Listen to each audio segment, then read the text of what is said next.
What's going on, everybody? Adam with eTrailer. Today we're going to be taking a look at the eTrailer Class 3 custom fit hitch for our 2020 Hyundai Santa Fe. So this is going to be a 2-inch by 2-inch hitch receiver, so it's going to have a lot of different options when it comes to accessories. But just initially looking at it, this is what it's going to look like when it's installed on your vehicle. And what I like about it is, one, it's relatively easy to install. We have no cutting or drilling that we need to do. On our brand new vehicle, I usually like to keep it as OEM as I can and keep the holes and the cutting to a minimum. Also, with the flat black powder coated finish, it kind of matches the OEM black on this lower rear fascia, and that's definitely a plus. I definitely want to make sure that my Santa Fe is going to be functional, but also look good, and I think this definitely gives you the best of both worlds. In regards to attachments, of course, if we are going to have a hitch receiver, we can put a ball in there and be able to trailer off, whether it's one of our construction trailers, we just have a bunch of gear on there, or if it's a boat trailer, whatever it may be.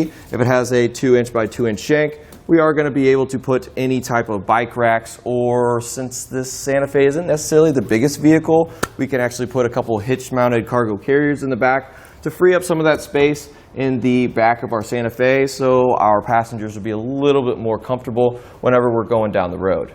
Also, if you guys are fans of biking, we actually have a bunch of different bike racks that we have here at eTrailer that are going to fit into this as well.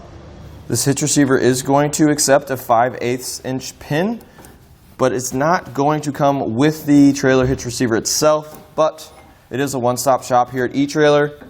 You guys can just go there and you guys can pick one up whenever you pick up your hitch receiver.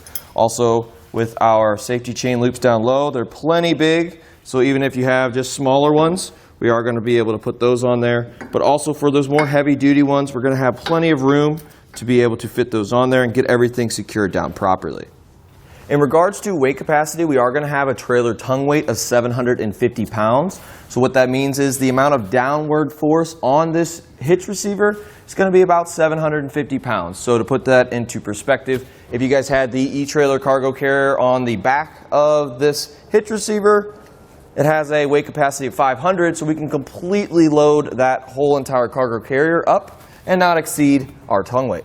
It is going to have a gross trailer weight of 5,000 pounds, and that's just going to be the pull strength and stopping strength of your trailer and everything that you have on it. So as long as everything on your trailer and your trailer included is under 5,000 pounds, you should be good.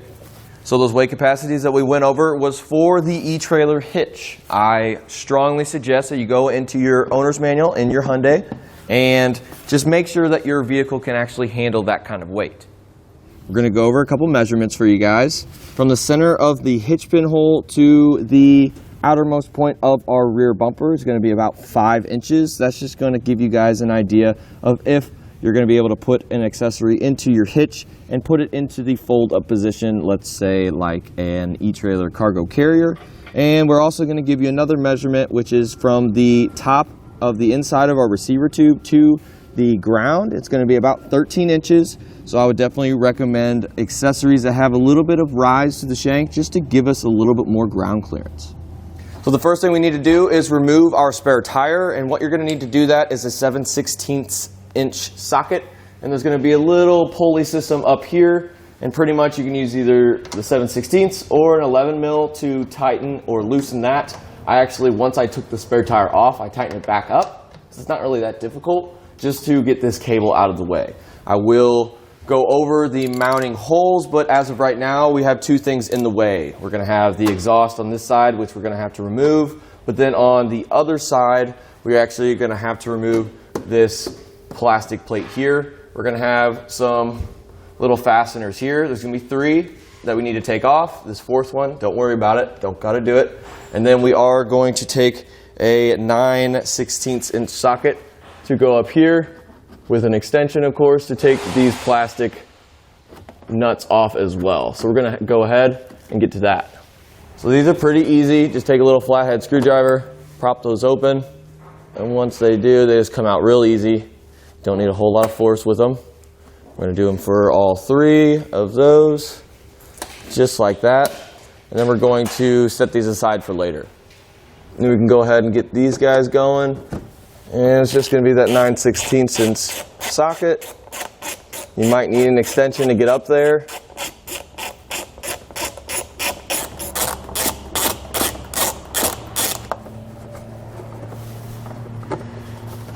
All right, now that we have that removed, we're going to go ahead and set this down to the side for later. So now when lowering our exhaust, what we want to do is take some sort of strap. I'm going to take these hooks and actually just hook it up onto our control arms in the back, just to give it a little bit of support whenever we undo all of our rubber isolators. It's just going to be a little bit easier on the pipe and of course the engine that it's attached to. So now we can go ahead and start loosening these up. Alrighty, now so we're going to go ahead and spray some lubricant on these rubber isolators. There's going to be 3. Let's lather them up just to make this a little bit easier on us. And if you haven't put on safety glasses and gloves yet, I recommend it. So that is going to be 1. We're going to have another over here, just like that. And then a 3rd one tucked up right here. You guys can see it right there. Just spray them all down at once. And then we'll start at the one I sprayed first. So you can either use a pry bar or a large screwdriver. Just kind of wedge it in there and use that exhaust itself to actually, as a good pivot point, to get that rubber bumper off. Just like that. And we can do that same exact thing for the other 2. This is a little bit more difficult to get to. If you stay patient, it should come off.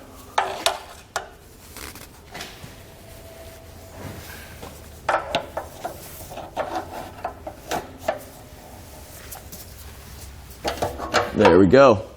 This being our last rubber isolator, once we get it off, just like that, then that strap's really going to help hold up the remainder of this exhaust. And now we have access to our holes. And with this strap being here, it actually helps us adjust this exhaust, so I wouldn't mind having a little bit more room back there. And by having this strap here, you can loosen it a little bit. And that's going to give us some more room to work with. So now let's go over the mounting locations. I am actually on the driver's side, and we are only going to be using the threaded hole here, closest to the bumper. We're not going to be using this one, so you don't have to worry about that. So what I like to do when we have these threaded holes here, spray some lubricant in there, and then take a nylon tube brush just to kind of clean that out, just so we don't have any dirt or debris in there, because that might cause us to cross thread our bolts. And what we're really going to do, we're going to take our hardware, and it is going to be just a bolt here, but we're going to have a conical tooth washer. There's little teeth on the end. We want to make sure that those are going to be facing towards our frame, just kind of like that. We just want to make sure that they're going to thread in, just so we don't cross thread them whenever we have the hitch up into place. And then as for up here, we're going to be using the rather larger bolts. There's going to be some bigger ones, and there's going to be a pair of smaller ones. We're going to use the rather larger ones, and we are going to be feeding it from the outside in. They aren't threaded or anything like that, so just be mindful of that. I wanted to give you guys a visual representation before we go ahead and put this hitch up. And we're going to actually use a little bit more of those threaded holes on the passenger side. So if you guys can look over here, we're going to be using both this one here and the one behind it. So we're going to do the same exact thing, lube it up a little bit, and then of course clean it out with our brush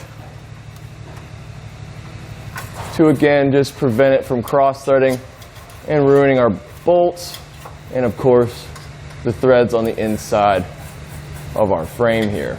We are going to do it a little bit differently for our top 2 holes up here. Yes, we are going to be using them, but we're going to be using these smaller bolts and nuts, and we actually are going to be feeding it from the inside of our frame towards the outside of the frame. And again, these are not threaded or anything like that. So once we get them through, again, this is just a visual representation of what it's really going to look like when we have that hitch up there. And I highly suggest grabbing an extra set of hands. My buddy Josh has helped me out today. So we're going to put it up into place. We're just going to start those threads. Just like that. And like I said, we're just going to get it threaded, just a couple of threads, just so it can support itself. And then once we get it going, we can go ahead and finish the rest up and get all the other hardware into place. So now we're going to go ahead and start with the driver's side with the larger of the 4 bolts that are provided in our kit. And with a little bit of maneuvering, we're going to be able to get those through. As you can see, they do have a little square piece that's going to fit into the square piece on our hitch receiver. So seat that in nicely, and then we can get that bolt on the other end pretty easily. We're going to do the same exact thing for the other one. And again, just kind of shimmying it around to get it to seat into place properly. And with our driver's side, we are going to go from the outside of the frame, which is right here, into the inside of the frame. As you can see, this little metal peg here is going to give us a little bit of trouble. So I'm actually going to back that bolt out a little bit and put that nut on there before it reaches that little pin there. Gonna screw it from the other side and finish the rest right here.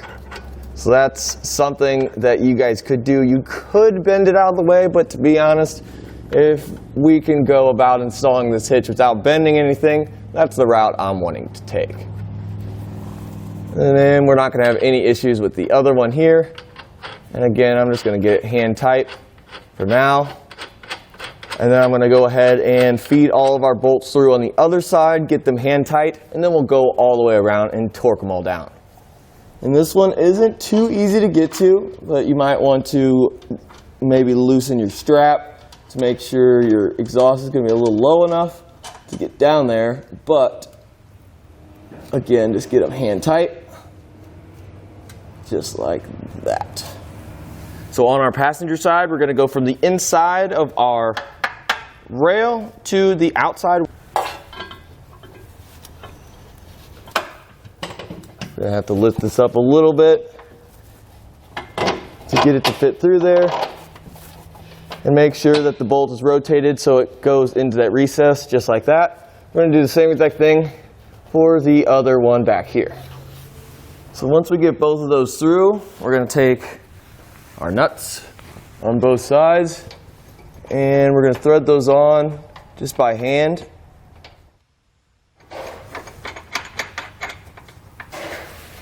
So I'm going to go ahead and take a power tool and just tighten all these down. I'm not going to torque them down all the way because once we get them somewhat tight, then we're going to take that torque wrench and get it tightened down to our instructions. So that should be good enough for what we need it to do. Alrighty, go ahead and torque these down. And if you guys don't have a torque wrench, we do have a couple of options here at eTrailer. They aren't going to be the highest end torque wrenches because those run quite a bit, but they are going to get the job done. So definitely check out our website for those.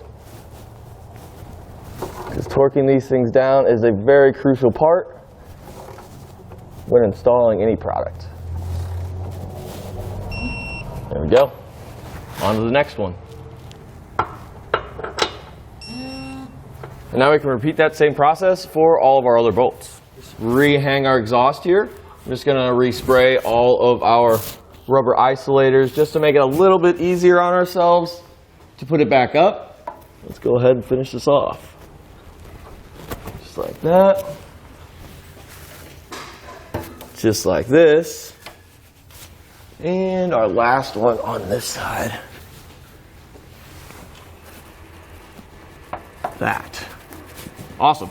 So now we can go ahead and remove our strap that we had.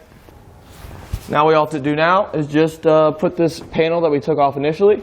So when we put this up into place, we're going to have this one tab here that we're going to want to put it underneath our rear bumper here.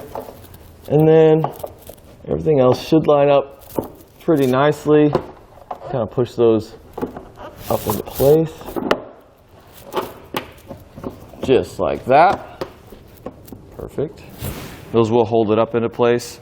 And these are going to be really easy. You just gotta kind of push them like that and then close that gap on all three of them.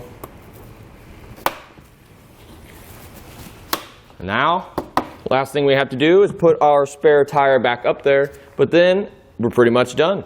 That's going to do it for a look at the eTrailer Class 3 custom fit hitch on our 2020 Hyundai Santa Fe.